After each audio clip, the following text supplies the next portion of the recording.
Pernyataan mengejutkan tentang masa depan Indonesia pernah dilontarkan oleh Prabowo Subianto, seorang tokoh militer dan politisi yang kini menjabat sebagai Menteri Pertahanan Republik Indonesia.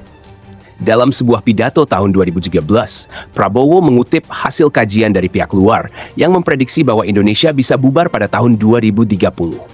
Ucapan ini segera menuai kontroversi, kekhawatiran, sekaligus membuka perdebatan luas di tengah masyarakat tentang arah masa depan bangsa.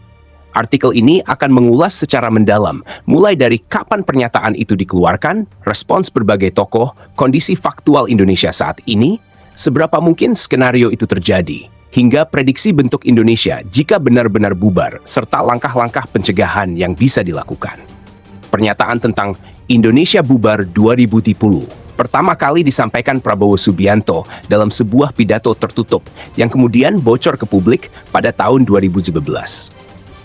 Dalam pidato itu, Prabowo menyebut bahwa ada kajian dari luar negeri, tepatnya dalam buku Ghost Fleet, karya P. Wawi Singer dan August Cole, yang memprediksi skenario Indonesia sebagai negara gagal pada tahun 2030.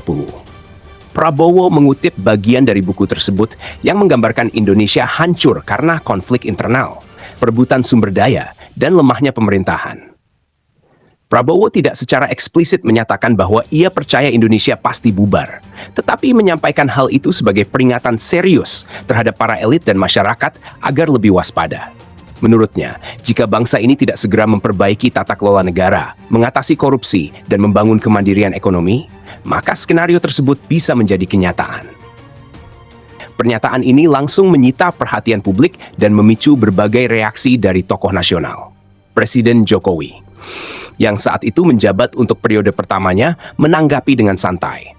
Ia mengatakan bahwa justru seharusnya bangsa Indonesia percaya diri menghadapi masa depan dan bukannya takut terhadap skenario fiksi. Menurut Jokowi, pernyataan seperti itu tidak membangun optimisme bangsa. Sementara itu, Mahfud MD yang kala itu aktif di bidang akademik dan kini menjadi Menko Polhukam, mengatakan bahwa pernyataan Prabowo perlu dilihat sebagai wake-up call. Menurutnya, jika penegakan hukum tidak ditegakkan dan keadilan sosial tidak diberikan secara merata, maka kekhawatiran semacam itu bukan isapan jempol. Beberapa tokoh masyarakat dan akademisi juga ikut menanggapi. Sebagian menganggap Prabowo terlalu pesimistis, tapi tidak sedikit pula yang mengapresiasi sikap realistis dan keberanian menyampaikan hal yang tak populer. Sebuah analisis dari LIPI kala itu juga menyebut bahwa ketimpangan sosial, konflik horizontal, serta lemahnya integritas politik memang bisa mengarah pada keretakan persatuan nasional. Untuk memahami seberapa realistis ancaman ini, perlu dilihat kondisi objektif Indonesia saat ini. Di tahun 2020-an, Indonesia menghadapi berbagai tantangan struktural. Korupsi masih menjadi penyakit kronis. Skandal-skandal besar seperti kasus Jiwasraya, Asabri, hingga korupsi bansos saat pandemi COVID-19 menunjukkan bahwa elit politik belum sepenuhnya bersih. Di sisi lain, angka kemiskinan masih tinggi, meskipun terus ditekan. Ketimpangan antara kota dan desa, Jawa dan luar Jawa tetap tajam. Sentralisasi kekuasaan ekonomi dan politik di Jakarta menyebabkan daerah-daerah lain merasa tertinggal dan termarginalkan. Ini menjadi lahan subur bagi tumbuhnya gerakan separatis dan radikal. Papua dan Aceh adalah dua wilayah yang sejak lama memiliki sejarah konflik dan keinginan merdeka. Di Papua, kekerasan antara aparat dan kelompok separatis masih sering terjadi. Di Aceh, meskipun sudah damai pasca MoU Helsinki, banyak ekskombatan yang kecewa karena realisasi otonomi tidak seperti yang dijanjikan. Kondisi sosial juga rapuh. Polarisasi politik pasca pemilu 2016 dan 2019 telah membelah masyarakat menjadi dua kubu besar. Media sosial memperparah keadaan dengan menyebarkan hoaks, ujaran kebencian, dan sentimen sektarian. Isu agama, ras, dan ideologi mudah dipolitisasi untuk kepentingan sesaat. Jika semua masalah ini tidak ditangani dengan serius, maka skenario Indonesia bubar 2030 menjadi mungkin. Negara bisa runtuh secara perlahan, bukan dengan perang besar, tapi melalui kelelahan sosial, hilangnya kepercayaan terhadap institusi, dan konflik internal yang terus membesar. Ketika pusat kehilangan legitimasi dan daerah merasa mampu berdiri sendiri, maka disintegrasi terjadi. Jika skenario ini benar-benar terjadi, maka Indonesia bisa terpecah menjadi beberapa negara baru. Papua mungkin memerdekakan diri. Aceh bisa kembali menjadi negara Islam independen. Kalimantan, Sulawesi, dan Maluku mungkin membentuk federasi tersendiri.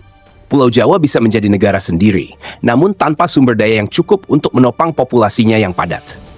Namun skenario ini bukan takdir yang pasti. Ada banyak upaya pencegahan yang bisa dilakukan. 1. Negara harus serius memberantas korupsi, tanpa tebang pilih. Penegakan hukum yang adil akan mengembalikan kepercayaan rakyat. 2. Pemerintah harus membangun ekonomi yang inklusif. Dana desa, pemerataan infrastruktur, dan pelibatan daerah dalam perumusan kebijakan nasional adalah kunci. Rekonsiliasi nasional harus diupayakan dengan cara membuka ruang dialog antar kelompok politik, agama, dan etnis. 4. Pendidikan kewarganegaraan dan literasi digital perlu dikuatkan agar masyarakat tidak mudah terprovokasi. Media sosial harus diawasi bukan untuk membungkam, tapi untuk mencegah disinformasi dan ujaran kebencian. Elit politik harus menjadi teladan dalam etika berbangsa. Mereka harus menunjukkan bahwa kekuasaan adalah alat pengabdian, bukan ladang bisnis keluarga. Dengan langkah-langkah itu, Indonesia tidak hanya bisa menghindari skenario bubar 2030, tetapi justru bisa menjadikan tahun itu sebagai tonggak kebangkitan nasional. Pernyataan Prabowo seharusnya menjadi pengingat keras bahwa masa depan bangsa bukan soal ramalan, tapi soal pilihan kolektif. Apakah kita ingin memperbaiki diri atau membiarkan negeri ini tenggelam oleh kelalaian sendiri?